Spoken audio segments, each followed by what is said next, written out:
কি মুসলিম বলবেন? এরা কিন্তু তিনটাই করে, এইটাও করে, এইটাও করে, এইটাও করে। বুঝছেন?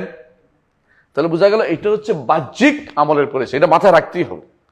একজন মানুষের বিপরীতটা প্রকাশ করে নাই, তিনটা কাজ করছে। একটা কি?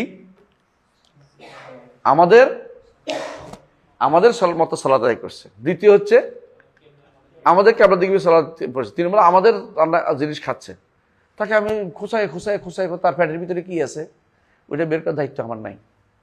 রাসূলুল্লাহ সাল্লাল্লাহু আলাইহি ওয়াসাল্লামের যুগে মুনাফিকরা এই কাজটাই করতো, তিনটা কাজ, 1, 2, 3। রাসূলুল্লাহ সাল্লাল্লাহু তাদের কখনো কি করতেন না, হত্যা করতেন না, কিছু করতেন না। বুঝে আসছে কথাটা? কেন? বাহ্যিক আমলের উপরে তার সবকিছু নিয়ন্ত্রিত হবে। কিন্তু একটা মানুষ ধরেন, একটু বুঝে বলি, এই যে ব্যক্তি আমরা এখন কাদিয়ানীদের কি বলি, কাফের বলি না? কাদিয়ানীরা কোন জায়গায় সমস্যা করছে? এখানে একটা সমস্যা করে। তো কোন জায়গায় সমস্যা করছে? ইমান বিরোধী, ইমান নষ্টকারী কাজ করে ফেলছে। ইমান নষ্টকারী কাজ করলে তাই কাফের বলতে হবে। এই কথা দিয়ে দলিল দিয়ে আমাদের ইয়ারা বক্তারা বলে, এগুলি দিয়ে দলিল দেয় যে টুপি দাঁড়িয়ে দিয়ে ঐক্য করবে, এটা দিয়ে ঐক্য করবে। এগুলি যারা করে তাদের কাফের বলে কেন?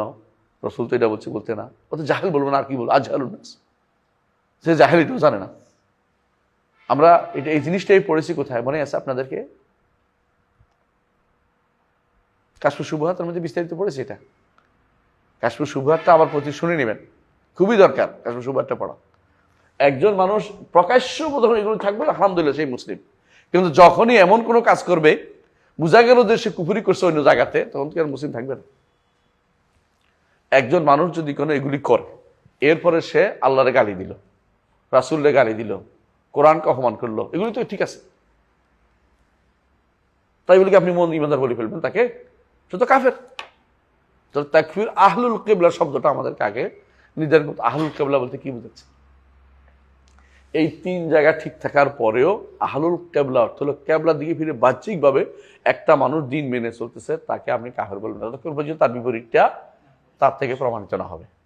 এইটা আমাকে মাথায় রাখতেই হবে। কোথায় আসছে কথা? বুঝে আসছে? এই জন্য তিনি এরপর বলবেন, দেখেন,